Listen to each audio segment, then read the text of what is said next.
En fait, le phénomène de la sieste au travail, c'est quand même quelque chose qui n'est pas tellement développé aujourd'hui dans les pays européens. Aujourd'hui, ça commence à se développer, en particulier en France, où on a des gros groupes type Orange, Renault, Google, qui commencent à déployer. Et puis, c'est clairement aujourd'hui un facteur d'attractivité pour les salariés, puisque les entreprises qui proposent ce type de service, si on peut appeler ça comme ça, en fait, c'est un peu montre d'une considération de la qualité de vie au travail. La NASA a réalisé auprès de ses pilotes une étude pour voir quel était l'impact de la sieste sur ces pilotes. Ils se sont rendus compte qu'il y avait 34% d'amélioration de performance pour les pilotes qui faisaient la sieste par rapport à ceux qui ne la faisaient pas, et 54% de l'amélioration de la vigilance.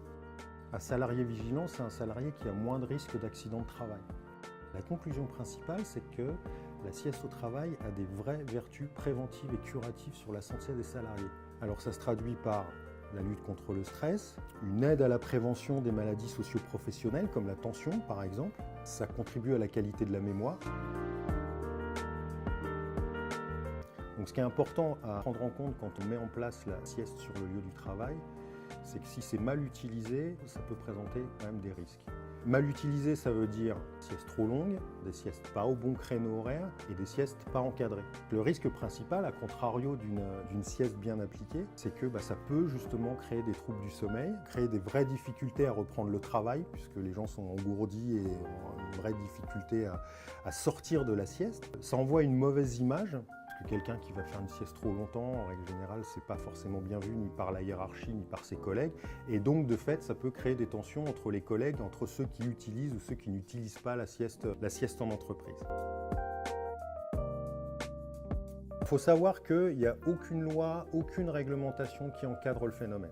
Qu'en plus, globalement, on a quand même les institutions réglementaires type Prud'homme qui sont quand même assez défavorables. Pourquoi? Parce que la difficulté, c'est de définir ce que va être la sieste dans le temps du travail. Quand ce service est mis en place, il doit être mis en place avec une contribution des salariés et avec une contribution de l'employeur.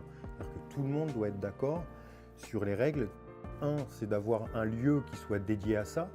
Alors quand on dit dédié à ça, ça veut dire que ce n'est pas un lieu de pause, c'est véritablement un lieu de sieste. On ne mélange pas les gens qui font une pause et les gens qui font la sieste.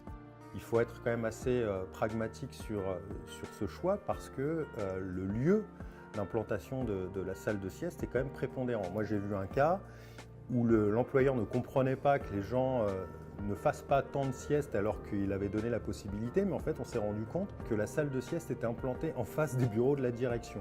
Donc autant dire que ce n'était pas tout à fait un bon choix. Et à partir du moment où on a changé cet emplacement, en fait on a eu une attractivité beaucoup plus importante et une utilisation de la salle de sieste beaucoup plus importante avec les mêmes populations. Aujourd'hui, quand on nous demande à nous conseils de réfléchir à l'implantation d'une salle de sieste dans l'entreprise, en fait, on a un vrai rôle de pédagogie pour expliquer aux gens comment ça doit se passer, parce que la sieste, même s'il commence à devenir un peu à la mode, c'est pas un vœu pieux. C'est extrêmement important de fixer un cadre aux choses pour que ce soit un service et un avantage salarié qui soit clair et qui soit conséquent.